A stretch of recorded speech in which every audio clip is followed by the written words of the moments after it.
Today's menu, 3-2-1 party dip. Very simple, very quick and easy and delicious party dips, folks.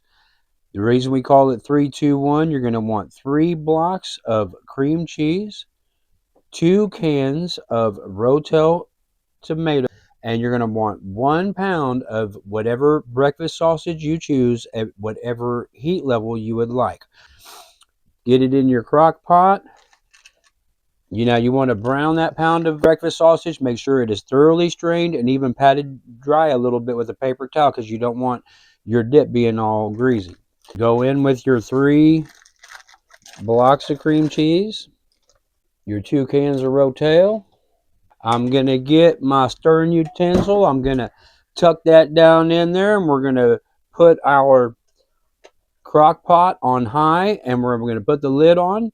And we're going to check on it and stir it occasionally until it's melted down and blends. We'll be right back to show you what it looks like. It's been a while, but we were in no hurry. We had plenty of time to let it come to heat and become this delicious dip.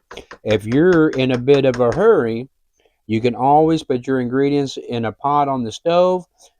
Keep an eye on your temperature and make sure you stir often so that you do not burn your dip or get it bubbling and popping out of your stove. Another thing is, we always do this with corn chips, corn tortillas, or Fritos or something like that.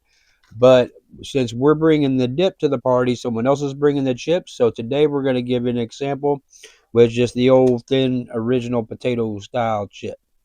And Squatch gets hers. And I will get mine. Wow. And you get all that sausage. And I'm telling you, if you've never had it, you're going to love it. And you will be the star of your party. Today's menu, cream cheese jalapeno boats. Today you're going to need a stirring bowl. Of course, our fresh, delicious jalapenos. We're using 10 today, and some of them are pretty large. You may not use all of them. You may need more. It just depends on the size of the jalapeno. We've got our bacon. That is approximately 1 cup of bacon. It started out as 12-ounce package. After cooking, it is 3.5 ounces. So it's about 3.5 ounces or 1 cup of decently chopped bacon. You do not want your bacon to be too big of pieces. An 8-ounce block of cream cheese, 1 cup of sharp cheddar. You can use any block cheese that you would like. We just prefer the sharp cheddar for this particular dish. Now, Squatch is going to show you how she prepares the jalapenos by slicing off the top. She's going to go in, slice it long ways.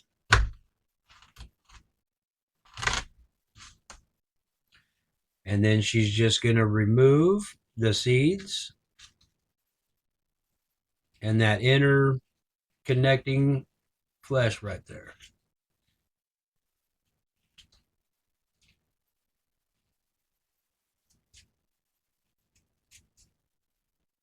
And you can see how she's getting it cleaned up and carved out.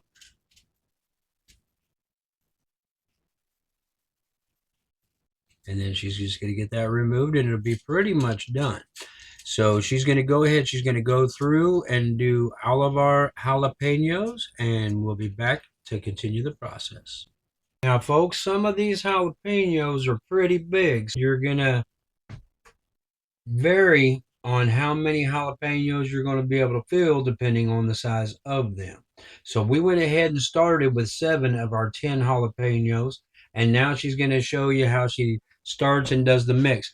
She did throw in some random seeds here because we like a little spice in our dish, and that's optional if you would like to do that.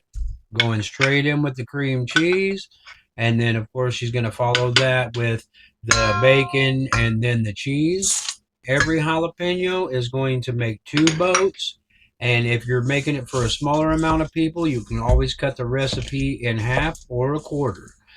If you do make it for a party and you have a lot of friends that actually do enjoy spice, Make sure that you tell them they're doing what you're doing beforehand.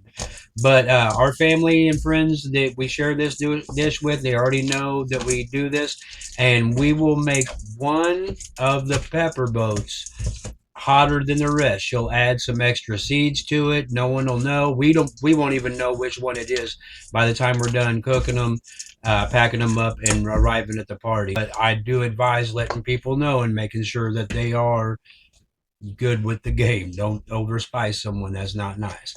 As you can see here, how well she's getting that mixed and combined. And we're going to let her, it just takes a few minutes to get it nice and combined. You do want to make sure that you have let your cream cheese set out to room temperature. You don't want to go into this trying to use a cold block of cream cheese. It's not going to work for you. But being at room temperature, you see how she's made it almost into almost like a giant dough ball, but you just want to press through it and make sure that everything is smushed through and combined. And then she's going to take her mixture and she's going to start filling the peppers. Didn't take long. You just want to make sure that your mix is thoroughly combined and distributed evenly as you can throughout the cream cheese. And then she's just going to take them and stuff them as so. You don't want them all bulging out the top. You want to keep them pretty nice and level with the jalapeno. She makes sure that it gets completely packed down into the pepper and packed in tight on the end. Now she's going to fill the rest of those boats. We'll come back and show you how many she actually got filled with that filling. Turns out that the mix we had was exactly perfect for the amount of jalapenos that we had. Your oven may cook differently than ours. You're going to want to put them in 400 degrees for 15 to 20 minutes. And when they're done, you don't want them to be so soft that they're breaking down, but you don't want them to be too crisp to the bite. And with that being said, our boats are loaded and ready to set sail. We're going to get them in. And when our 15 minutes up, we'll check them, make sure that they are done to the proper texture. Our 15 minutes is up. We're going to pull them from the oven.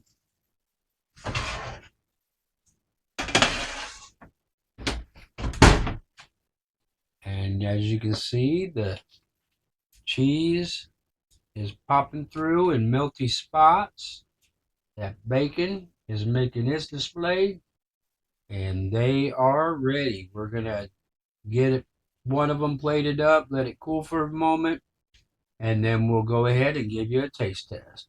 We've given them about 5 minutes to cool. Squatch says you could probably let them go for about another 10 minutes on the tray before you touch them. But if you know us, we're never patient enough to wait. So she's going to go ahead and get in on her first bite. And I'm not as good at the heat hot. Flavor wise, fine, but the heat levels, like she just eat things straight out the oven, I'm not that good. I'm going to take a smaller bite. They are delicious, cheesy, creamy, spicy. And you get that meaty saltiness from the bacon. They are delicious. Today's menu, 2-ingredient chocolate fudge. Today on our 2-ingredient fudge, you're going to use 12 ounces of chocolate chips. We're using semi-sweet chocolate chips and a 14-ounce can of sweetened condensed milk. You can always mix these together in a microwave-safe bowl. Microwave it about 30 seconds to a minute at a time. Continuously stir until it's melted and combined. Squatch and I, we don't use microwaves, so we're going in with our chocolate chips, in with our condensed milk, and make sure that you do have something to get all that condensed milk out of there. You don't want to leave any of that goodness behind. And then what we're going to do is we're going to put our stove top to about medium, which is 6 on our stove, maybe different on yours. And we're going to let this melt and come together while continuously stirring. You do not want to go too high on your heat, get excited and be in a rush, you will burn it up, and you don't want to do that, and you do not want to walk away. Continuously stir it, and once we start getting to the point that we're ready for, we'll be back to transfer it to our 8x8 pan with parchment paper lining, and we'll be right back. Once all your chocolate has melted and everything is thoroughly combined into one consistency, just going to take it and go straight into our fudge pan.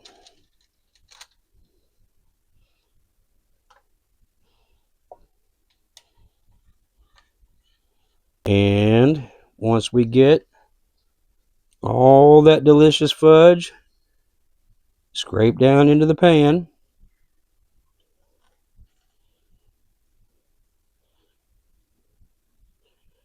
we're just going to take it, make sure it's nice and leveled out. Now that's going to be crunchy and messy. I don't suggest you do that, but Squatch will pop that off and eat it. Give it a little tappy tap, a little bit of a spread. You want to make sure it's as even,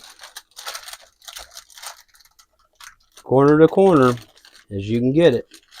And then once you get it nice and even as you can, we're going to throw this in the fridge for 30 minutes. We'll come back. We'll cut us out a delicious chunk or two and give you a taste test.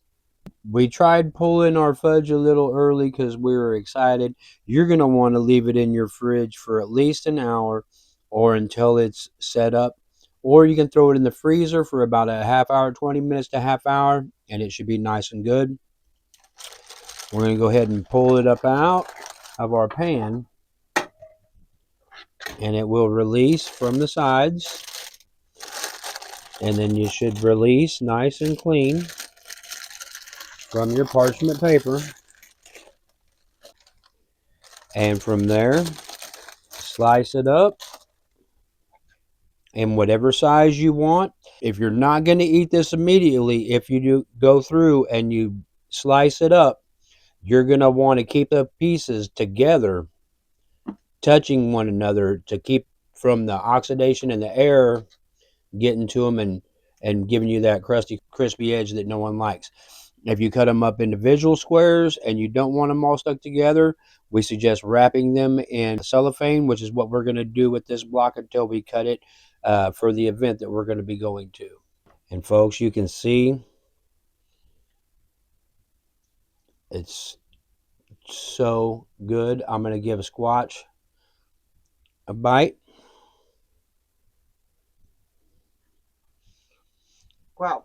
And I'll show you, see, look at the stretchy, bendy deliciousness of that fudge. Hope you enjoy it. Have a blessed day. And thank you, Jesus, for everything you have done for us and for the world. With that, today's menu is deviled eggs. First thing you're going to do is you're going to get your stove with your pot of water set to high so it can start coming to a boil. According to Squatch, she says just watch your water.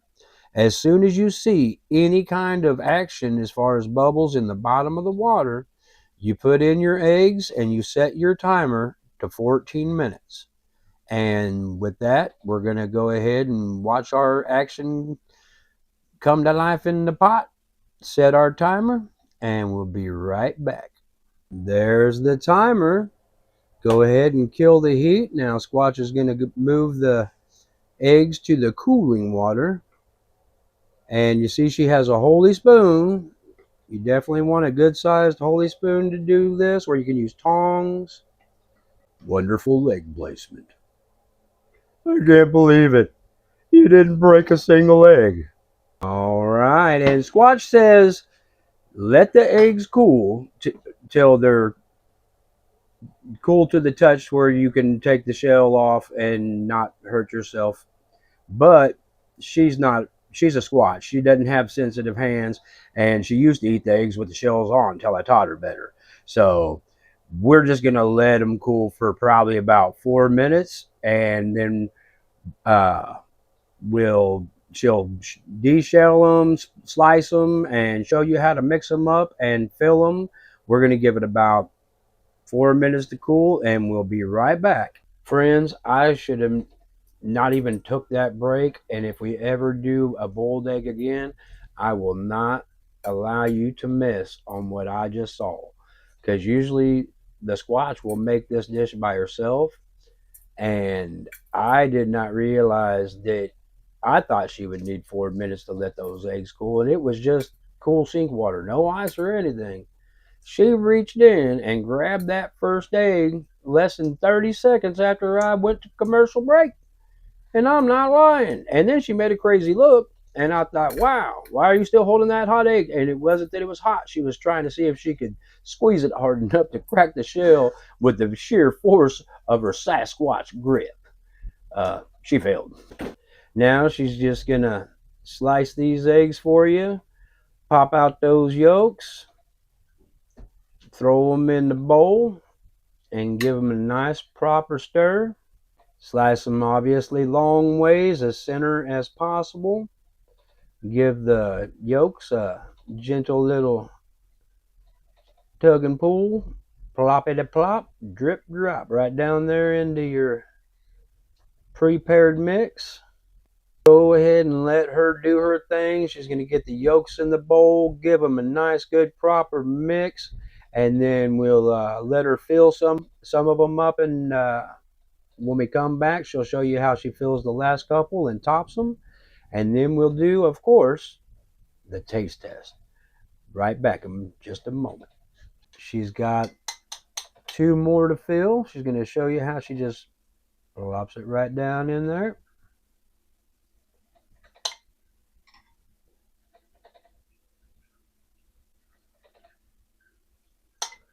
And tops it off with a sprinkle of paprika.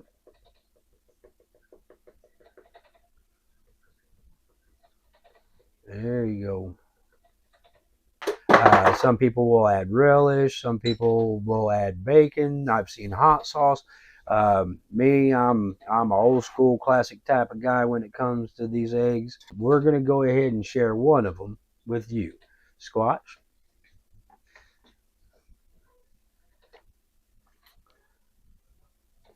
Brown. Now she took a bite. I'm eating the whole thing in one shot. Man, that's good. You can have them slightly warm, like we are. You can have them, let them sit for a minute, let them get room temperature. Put them in the fridge. They're delicious at any temperature, in our opinion. Squat's going to eat all my eggs. I want another one. God bless. I hope you have a beautiful, wonderful life. Today's menu is meatballs. Let's go ahead and shoot on over to them ingredients. The ingredients and utensils and cooking equipment used today are going to be our homemade marinara. It's about 25 ounces or so. We're also going to need salt, one egg, a pound of ground beef, breadcrumbs. We're using Italian style breadcrumbs, but any breadcrumbs will work. You're going to want your pot to do all your cooking and a bowl to mix your meatballs together. In our bowl here, we have our pound of ground beef, one egg, a quarter cup of breadcrumbs, a tablespoon of parsley, basil, and garlic, and a teaspoon of onion powder, thyme, and salt. And we've got those all placed into our bowl. And at this point, we're just going to get in there. The only way to do it, get in there with them hands, get it mixed up. And then once you get it mixed up, we're going to do a meatball about that size until we used up all of our meat. So I'm going to hand mix this. And once I get them balled up, we'll come back. We'll show you what they look like, and we'll go ahead and start to cook. All right, you can see I got my meatballs here, and you want to roll them as uniform as possible so that they will cook evenly. We're going to get our stove cranked to high, and we're just going to let those start sizzling and popping. You're going to want to move them around and make sure that they get browned and seared on all sides. So once that progression takes place and then we get a nice browning on them, we'll come back and I'll show you where we're at and where we're going to go from there. It's been about 5 minutes, and as you can see, I'm starting to get a nice sear and crust on my meatballs. I still have some spots that are showing some raw meat, but I just wanted you to see, look at that nice sear. And it is relatively easy to move your meatballs into position so that you can get them browned on every side. And we're going to keep doing this, just keep moving them around until we get that nice sear on each and every meatball completely, and then we'll come back and we'll be ready to add the sauce. It's actually been about 5 minutes, and you can see the beautiful color and searing we got on those meatballs. So what we're going to do is we're going to go ahead and cut it down to halfway on the stove. So be very careful when you do this.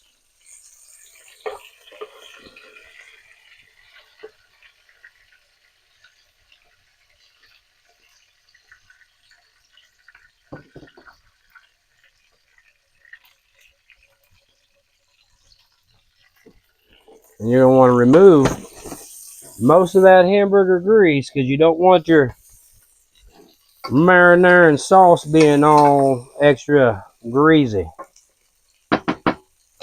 And at this point, in goes the marinara. Give that a nice stir. And at this point, slap on your lid. If you don't have a lid, that's fine. You're just going to want to keep an extra eye on it. Make sure you stir it frequently either way.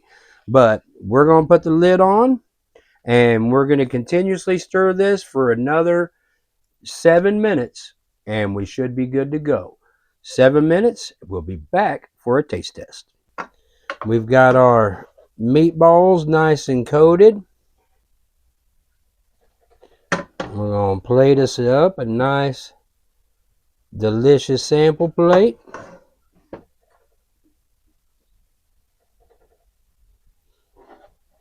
And for now, we're just going to put one beautiful meatball on there. Of course, we're taking our meatballs off the heat so that it doesn't continue to cook or evaporate away the moisture in the sauce. Grab my fork real quick. And we're going to cut this meatball in half to show you look how nice and done and beautiful that is. And you can see it's got the nice crust and some of that sauce. And we're going to do what we always do and let Squatch get the bite. And I'm going to finish Squatch's bite. Growl. I promise you, folks, that is a good meatball. You know what time it is. Like, share, and subscribe. You never know what's going to happen. And you don't want to miss it.